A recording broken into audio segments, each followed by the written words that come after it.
میرے اور آپ کے کریم آقا حضور رحمت عالم صلی اللہ تعالیٰ علیہ وآلہ وسلم مدینہ طیبہ تشریف لائے تو رحمت عالم صلی اللہ علیہ وسلم نے 10 محرم کا روزہ رکھا۔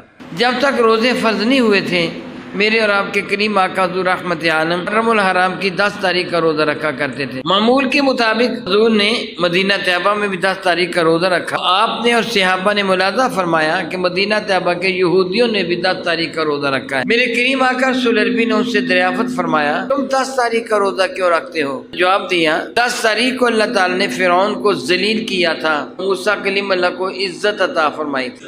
وہ کہنے لگے ہم شکر نعمت کے طور پر روزہ رکھتے ہیں کہ آج بنی اسرائیل کو عزت ملی تھی، فرعون ذلیل ہوا تھا۔ اللہ اکبر اللہ اکبر۔ میرے نبی فرمانے لگے ہم بھی روزہ رکھیں گے۔ صحابہ کرام نے کہا یا رسول اللہ آپ اہل کتاب کے ساتھ مشرکین کے ساتھ مشابہت کرنے کو ناپسند فرماتے ہیں۔